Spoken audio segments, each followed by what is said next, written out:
For those of you who don't know me, my name is Lewis. Most people call me Lou, so it's Lou.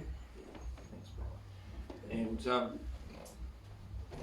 I work with OAC Ministries, which used to be called Open Air Campaigners. Some called it Open Air Champagners, but that wasn't really adequate. Some called it Open Air Complainers, but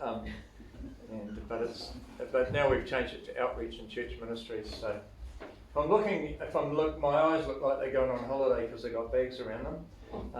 It's because I left Auckland at about 6 o'clock this morning, and my daughter's 21st was last night. So by the time we cleaned up all that, I said, Lord, I need some super sleep. I've got 5 hours, and I did. I slept well, actually.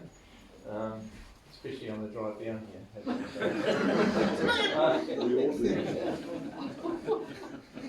Okay, so this morning and next Sunday morning are kind of like a continuum, and so I've been asked to talk about other belief systems, other religions basically, and cults. And over the years I've done a fair bit of study on other religions and cults, and I lecture on it from time to time. And out in the front foyer of the church there is a series of some of the books that I've been writing, little books. And these little books are designed to, could you hold one of them up? They're designed to help Christians understand what a Buddhist believes. The Roman Catholics one I'm actually reprinting. I'm not happy with it. That's fine. Actually, you haven't got any different ones here. I am going to get the Muslim one. Yeah. Good on you. And I've done a few other topics, as you can see, including what killed evolution, which I think is an important one. But doing a series. One is called Great News for Roman Catholics, which I'm redoing because it needs a little more depth. Second one, there's others, Great News for Hindus, Great News for Buddhists, Great News for Sikhs, that's just come out. A lot of Sikhs in New Zealand. So I'm Sikh, and they shall find. And then we've done Great News for Mormons, that's out the front there. A lot of people are very shocked to discover what Mormons actually believe. People are, g'day. And then at the moment at the printer, or on the way to the printer, we've got Great News for Jehovah's Witnesses and Great News for Seventh-day Adventists. So there's a series of 8 all up. So I'm sort of nearly there. And lockdown was really good for me. I got some light. Got locked down.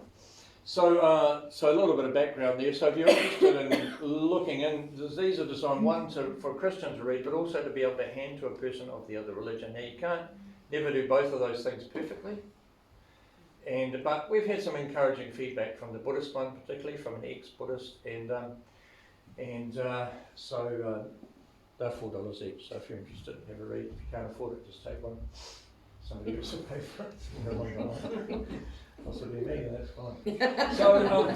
So anyway, this morning we're going to focus on world religions, but I want to make this really practical, rather than you just understanding what these religions believe, which will be part of this morning, to just talk about the fact that we live in a multi-ethnic culture now, and a multi-religion culture, and how we ought to approach people from other religions. So sharing the gospel with people of other faiths is the topic. So.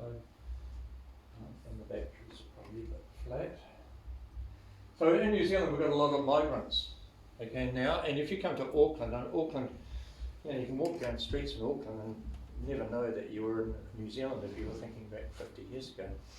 So a very, very multi-ethnic society, and a lot of immigrants coming in. They're looking for economic prosperity, some of them, higher learning, avoiding military service in their own country, some of them, so they come out here. They've got an allergy to lead, and they don't want it, especially when it moves fast, and they want to escape that, escaping threats of war, especially those coming from the Middle East, fleeing terrorism, some of them, joining family that have already migrated. Some are looking for a slower pace of life, and they want to spend more time with their children and parents. And we have compared to a lot of the world, we have a high quality of life here, great medical system, really first world medical system, and benefits for people who are out of work and things like that other countries don't enjoy. So a lot of people want to come to New Zealand, and they are. Better life, more opportunity, escaping racial and religious stereotyping, particularly from Muslim countries, better education for their kids, less corruption. We do have corruption, of course, but nothing like in other countries, especially in Asia, but Africa, the place is a mess.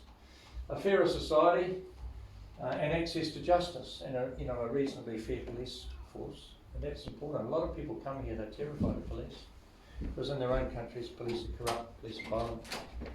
And a healthy, clean country, generally, and that means New Zealand is a very, very attractive place for people from right around the world, and so as many as can come will come. And it means it's a great opportunity for the Christian community because we have a mission field flocking into our country. And God seems to be at work in immigrants, perhaps at a greater level than he is in traditional New Zealanders. So let's just think about some aspects of sharing the gospel from people with other cultures.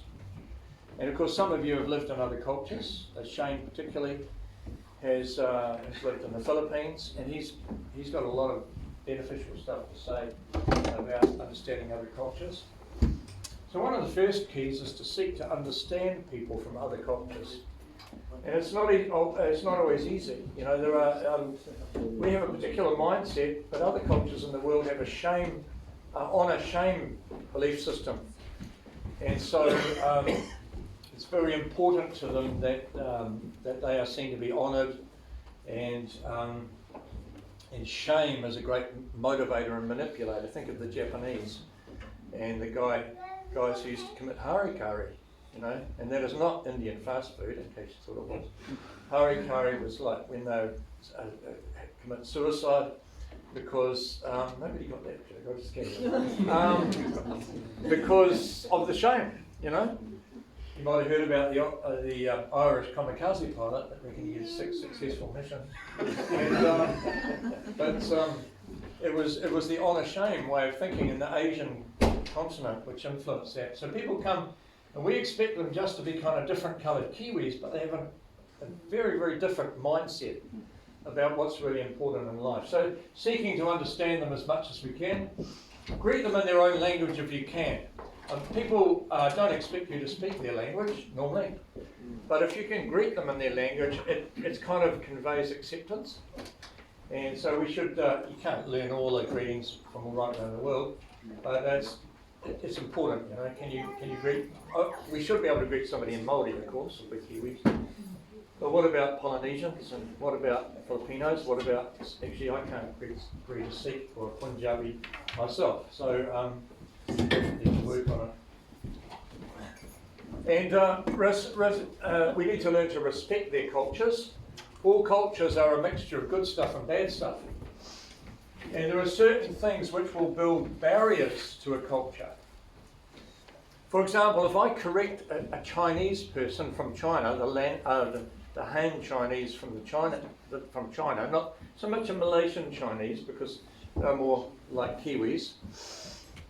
And but if I correct one in front of a crowd, that person will hold it against me for the rest of my life because I've caused them to lose face in front of other people. So it's not a big problem here. You and I could argue, and you could correct me, and hopefully I'd be humble enough to accept it. And I wouldn't hold it against you. It's just part of our life. But you can't do that with a Chinese person.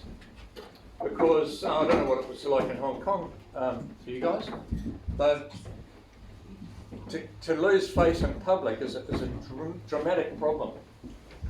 And same with Muslim people. And so there are things in the cultures that we can build bridge. Almost every culture in the world, when you go into their home, you take your shoes off, except European culture.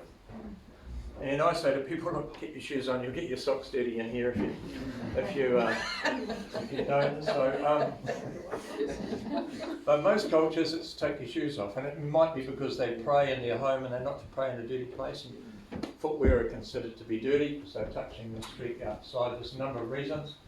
But just keeping that sort of in mind, and of course in a Māori home that applies as well. Māori are essentially Asians because they come down from Asia, that's their background, and you can see a lot of Asianness in their culture. And so certain things we can do, we'll build bridges, but unwittingly, if we don't know a little bit, we can actually put up barriers and fail to communicate. With Asian culture, for example, we've discovered that Chinese people, when you do them a favour, and we try to help neighbours and we try to help Chinese people in our area, we've got a lot of Chinese in West Auckland, great. But if you do them a favour, they'll feel obliged to do you a favour.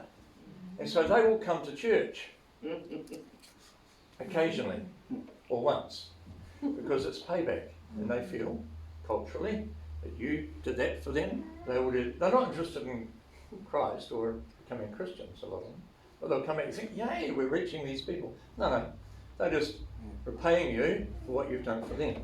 And it's a different way of thinking, see. We're getting all excited and thinking these, and then of course the next week they don't turn up, or after a month they don't turn up. So understanding their culture, seeking to build bridges and not barriers is important. It's important to food is a language in most cultures that really works. So if you're going into a person from another religion or ethnicity, eat their food, okay? Now it could be seriously hot food, so don't eat too much, okay? Don't give yourself too much. And this is so with a lot of Hindus. But in the Hindu home, usually the mother who prepares the food loves it if you really enjoy her food. So paying a compliment for the food, having a bit more, is building bridges. That's my excuse anyway. Building me up as well. But don't eat too much, because in some homes the children will miss out, because they will feed you until you've had all you want, even if they miss out themselves on that meal. That's just their culture of hospitality. And so it's wise for us to limit and to make sure that the family will get some as well, and they'll enjoy us being there because they won't be starving when we've gone home. And so food is very important, and I think the Christian community in New Zealand needs to understand the power of eating together more. And a lot of churches are getting into this. Some are having meals every Sunday at church, combined meals. And you think, oh, that's a lot of work. Well, it is. But it's a great way to connect with the community. And people often don't mind bringing some along. Showing love and care. I mean, Hindu gods don't love Hindus. And nobody gods love them except our God. And when we show love, we're communicating something about God. And when we show kindness to their children, we're communicating something about God to their family. And so, as with all cultures, it's really, really important to show the love. You're dealing with a Jehovah's Witness comes to your home. They're not expecting this necessarily, because we are Babylon the great whore of Revelation. Our pastors are demon-possessed. Our literature is demon-possessed. And we've got the wrong Bible. And so they're not expecting a warm, loving reception. But so the first key we communicate with any culture and any other religious group is to simply show them love and acceptance and welcome them. We've got to be careful about welcoming them into our home, because some of them are coming to try to trip us up and to take us into a false cult. But certainly to show that love is really, really important. So the principle is this, and if you remember nothing else from this morning, it would be helpful, I think, to remember this. So you come in alongside. For example, you don't come up to the Roman Catholic and say, did you know the Pope's the Antichrist and you guys are idol worshippers? And that's not a great way to develop a relationship with a Roman Catholic. Okay? And or for a Muslim, did you know that Muhammad was a pedophile and blah blah? Okay. And these things may or may not be true, but they're not a great way to build a relationship. So the best principle is to come in alongside and put your arm around them. Not literally. If you put your arm around a Muslim lady and you're a man, you've got to check under your car before you drive home. It's not a wise thing to do. And that's, with their culture, the male-female distinction is very strong. And you have to not only avoid situations, but avoid anything which could be interpreted it as a sexual advance or anything like that.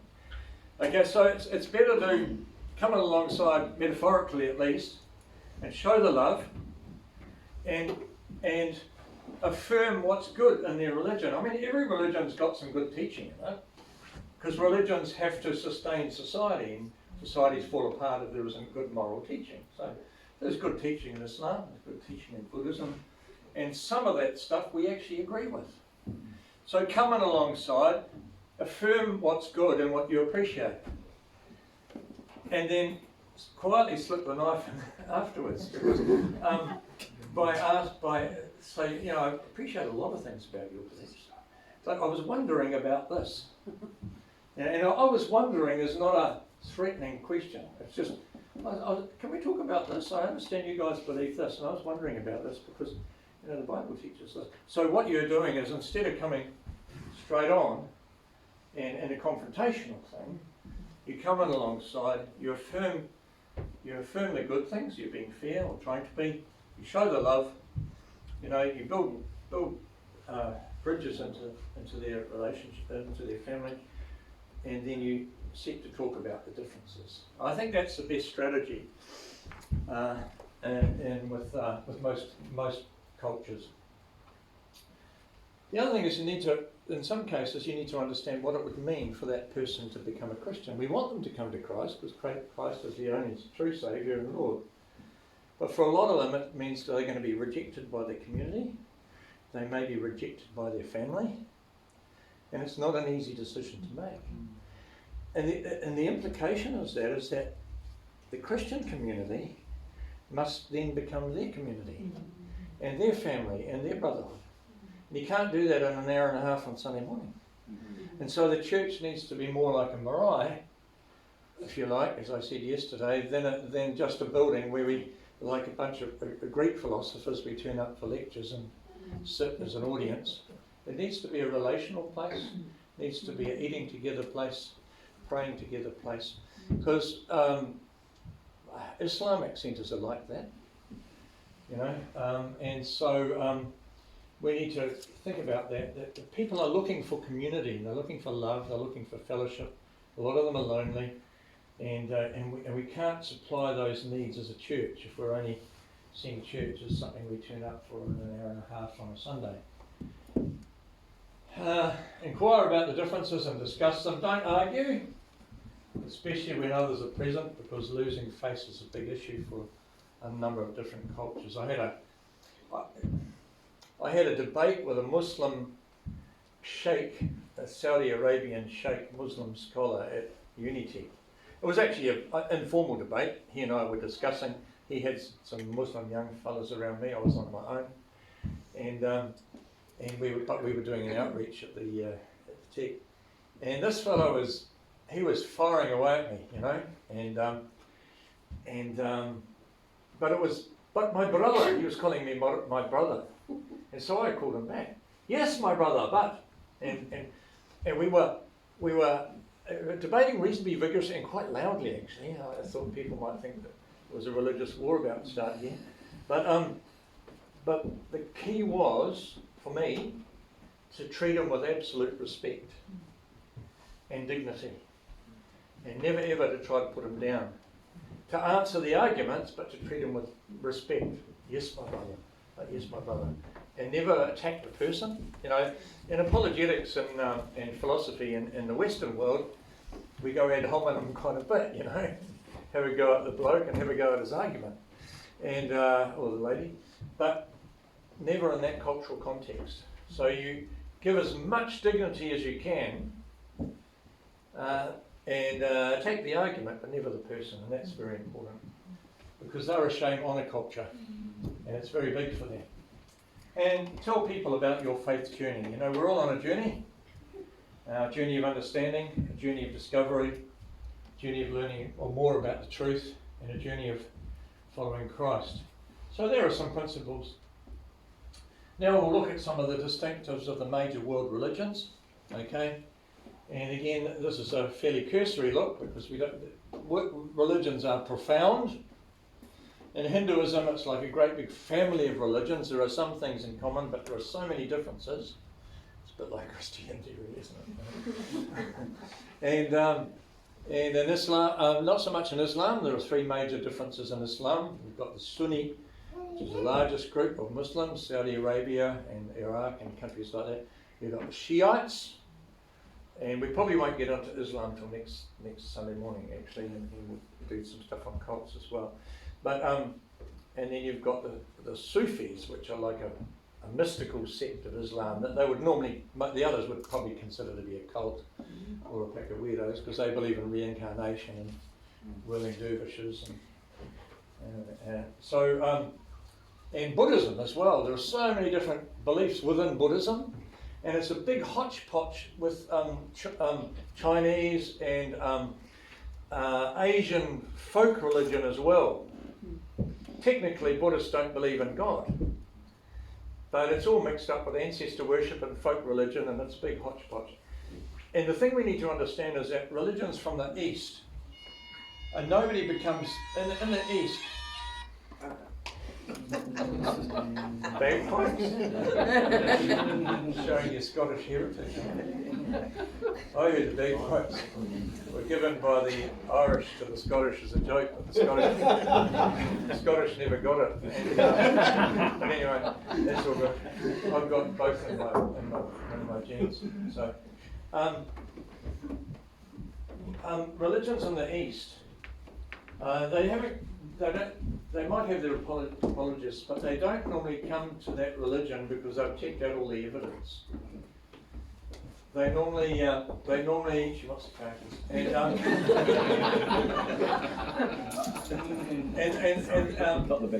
so you ask a taxi driver, as I frequently do, when I chat to them, and so, well, why are you a Hindu? Because my family's Hindu. It's got nothing to do with evidence or logic or working out. They've never sat down and asked this is true. It's just, they're a communal people and this is their community belief, so they believe it because they're part of that community. And so in the East, we're influenced by Greek thinking a lot in the West. So Greeks tend to put things together logically, and logic's very important. And it's a good way of discerning what's true and what's not. But in the East, they traditionally haven't thought in terms of logic. It's all kind of relational.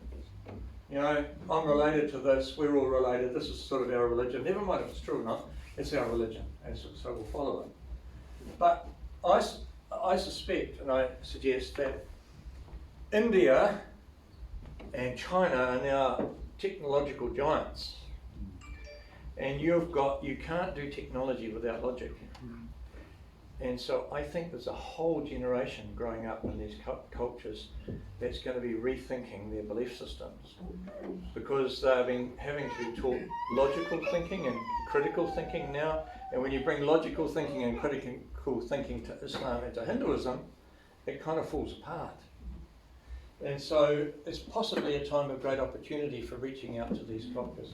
So let's think about our beliefs for a moment, and for a few minutes. One of the first belief systems is atheism. We tend to think, well, that's a non-belief system because they don't believe in any God. And that's what technically A means no and theos means God, so that's what it means. But atheists have no real choice but to be what we call naturalists, okay? They believe that natural processes can explain everything. So everything can be explained by evolution, okay? And it can't, but that's the sort of underlying belief system. Science will answer everything. And that's very much part of our new belief system in the West. And then we have pantheism. Now, pantheism, the word pan means all, okay, and again, theos is the word for God. So a pantheist believes that all is God and God is all. So the earth is God, the sky is God, the trees are God, you and I are all part of God.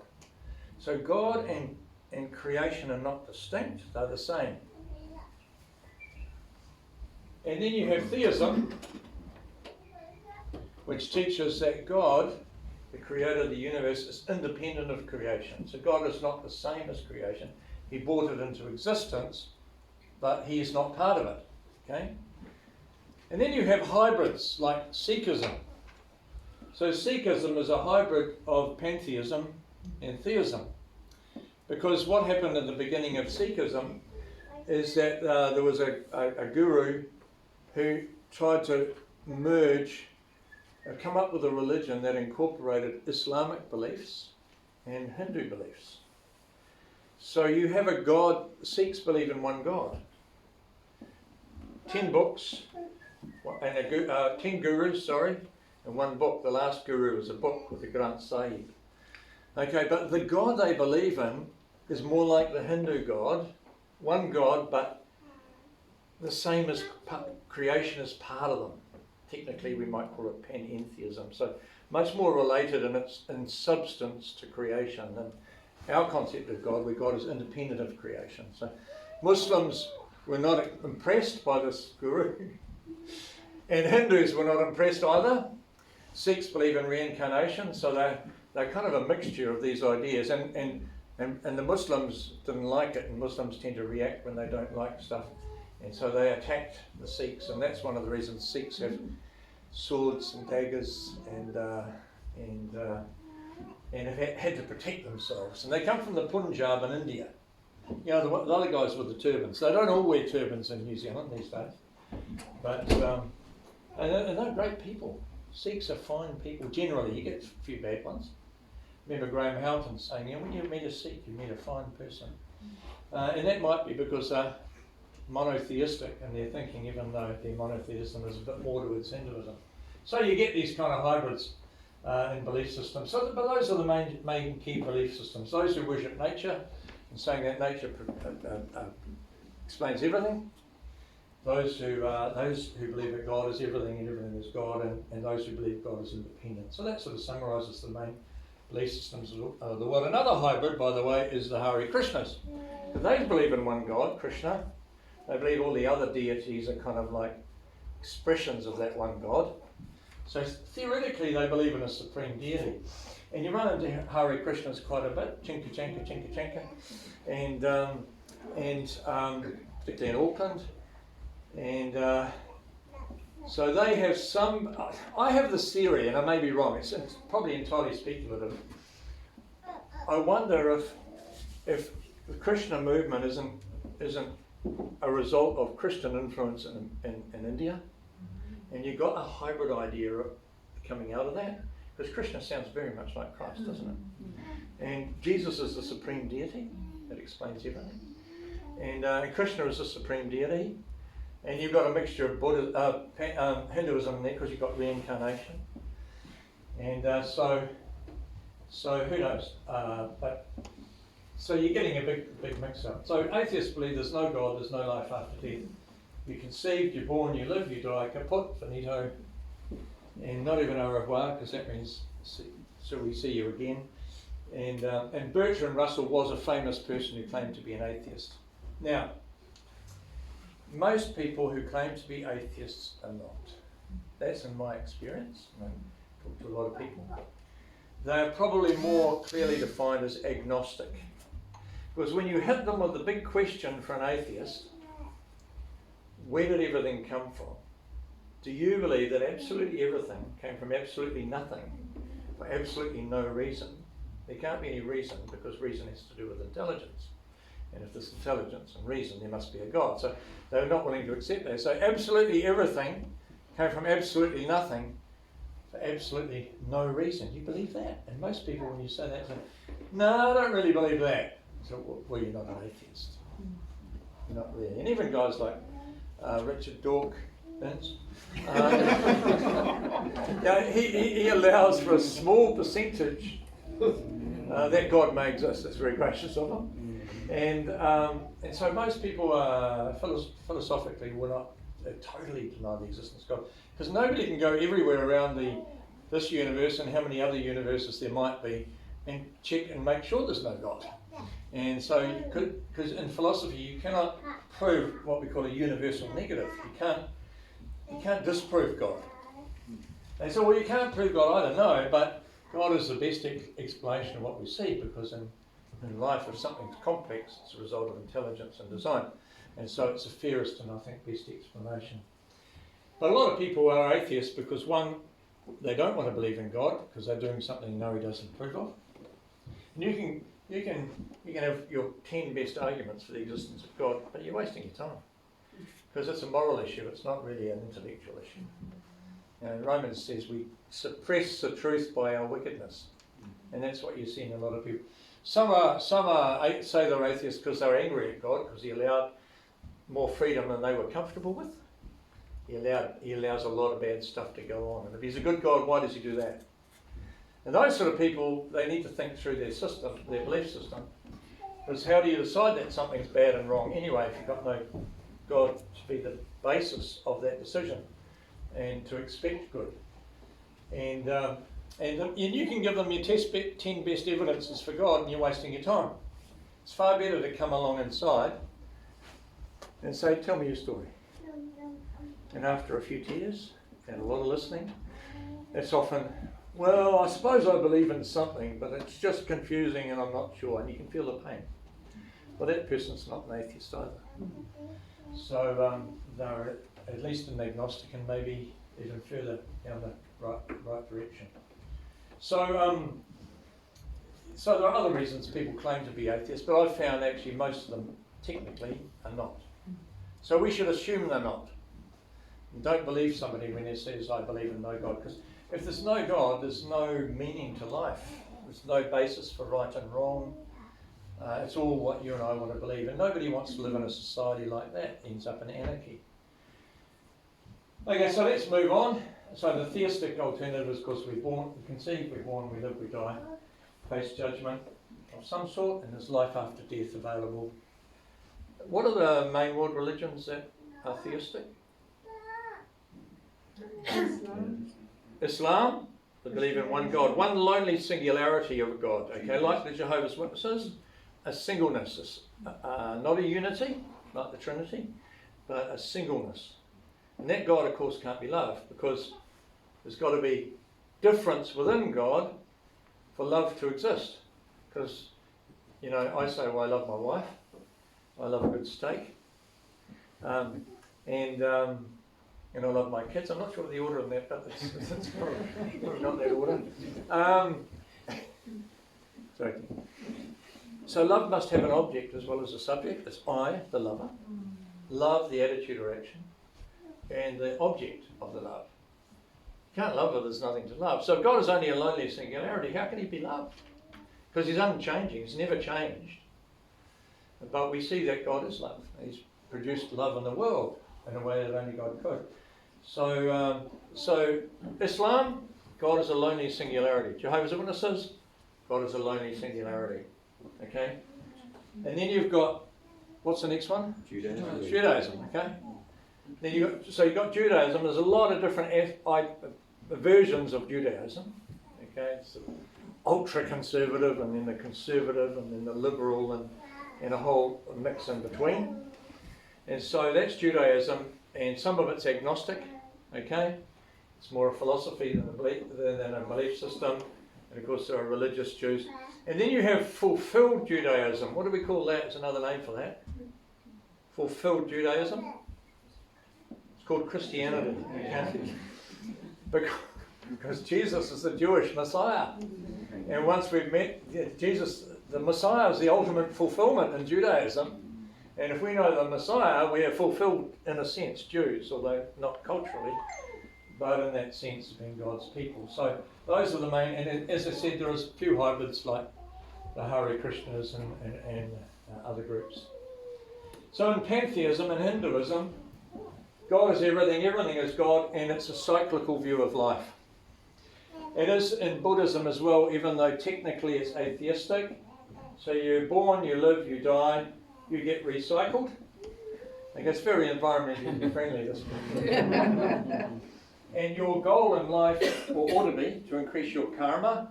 So think of your karma being like a spiritual credit card in your heart. And when you do something good, or you meditate on a deity, or you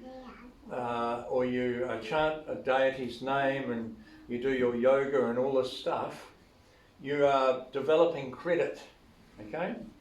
And if you die in credit, you'll be recycled or reincarnated. Your soul will go into a body which will experience a higher level. If you're bad, if you do more bad stuff, every time you do something wrong, then you go into debit, okay? So if you die in debit, you get reincarnated into another human life, and you have to increase your karma in that life, whether you're an animal. And in Hinduism, you have transmigration of the soul, so you can come and go from being an animal. When I had a dairy owner, who happened to be a Hindu, as many of them are, I said that was a non-PC thing to do. We were chatting about religion. You can go into a dairy. Are you a Hindu? Yeah. Very happy. He's quite happy to talk about religion, their religion. And he said, you know, I reckon that my last incarnation was a dog. I said, why is that? He said, well, think about it. Dog and a man. Man's best friend, dog. Get on really well together, don't we? We have lots of dogs. So probably we were a dog before we became a human.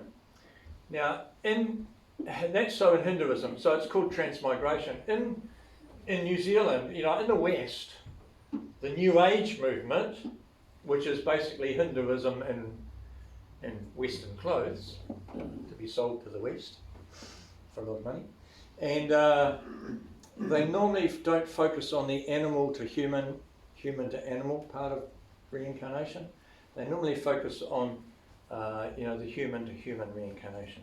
So in my past life, I was Julius Caesar. You know, it's never usually. I used to be a rat in the sewers of Calcutta.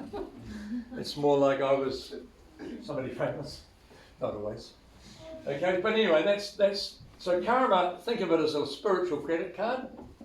And the goal, salvation for the Hindu, for the pantheist, is to escape the cycles, okay, and to become one with God. So you kind of merge with this great impersonal, the force. You know, that's kind of a bit like Brahman in Hinduism.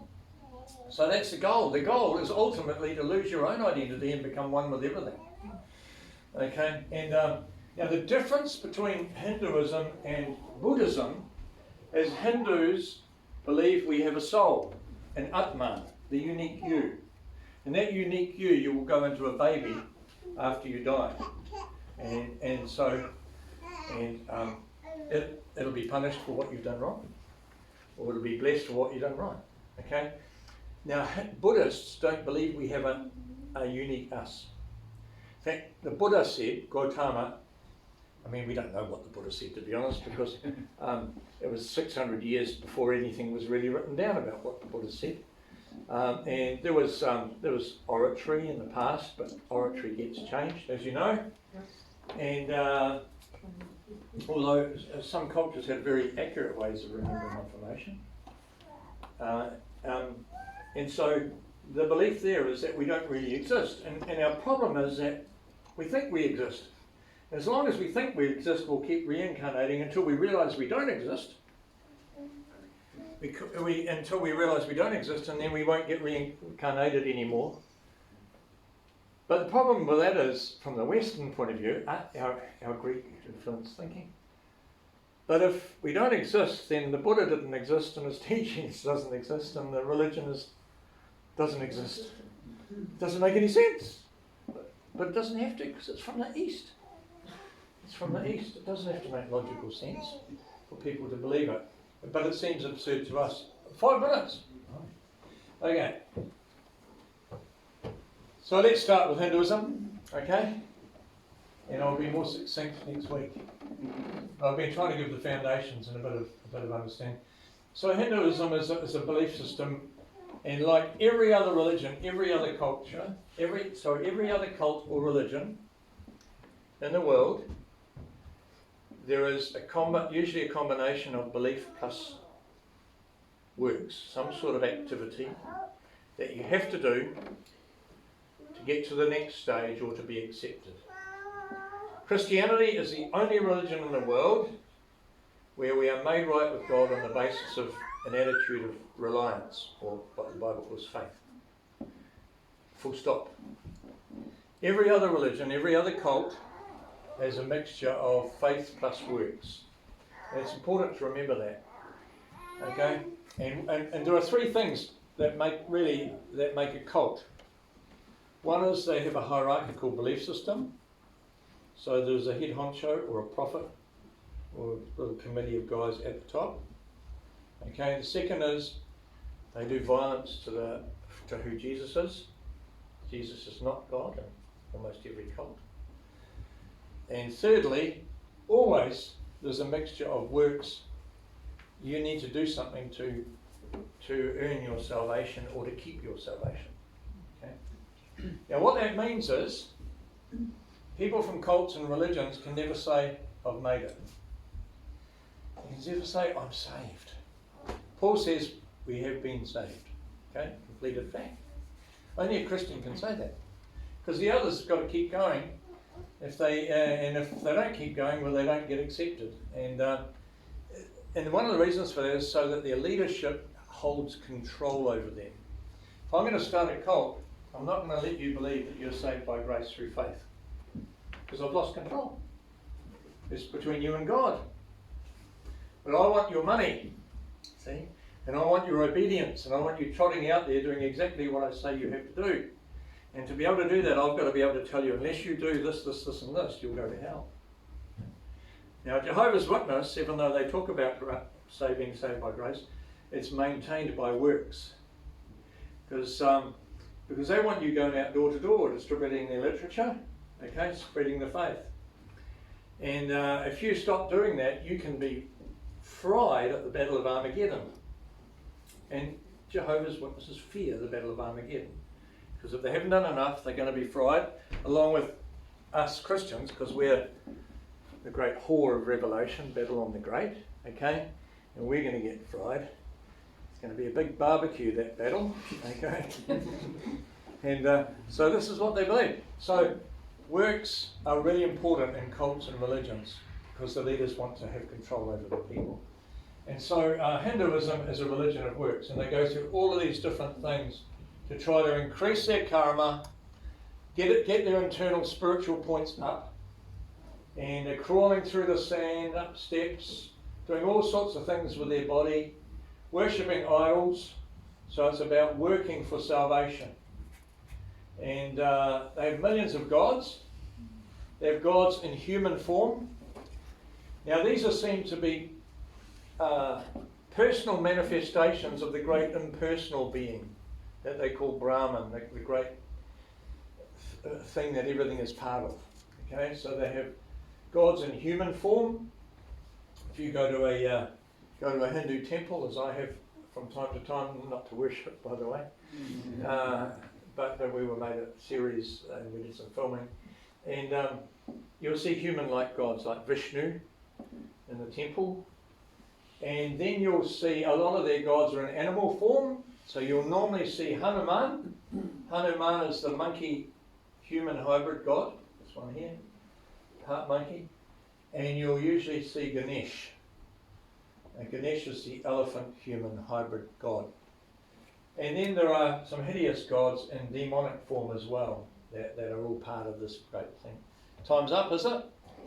Okay, so just finally, karma determines rebirth. As I've said, your status in the next life will be dependent on how much karma you end up with before you die. And you want to have your sin removed, so you go and bathe in the Ganges or do various other rituals. So we'll carry on there, and I'll try to make it a little more succinct, but today I wanted to lay the foundations about the principles of communicating and building bridges instead of barriers with people of other cultures. A little bit of understanding of where the different religions fit, and the fact that people haven't thought out their beliefs, that they believe them for relational, communal reasons, and how we need some understanding to know where they are, so hopefully we know how we can take them from where they need to be in their belief system to where they are to where they need to be. So that's given you a wee bit to think about, hopefully. You didn't ask any questions, but I didn't really give you the chance. So hopefully next week. Thank you for coming. God bless you. And See you in a later service in a few minutes.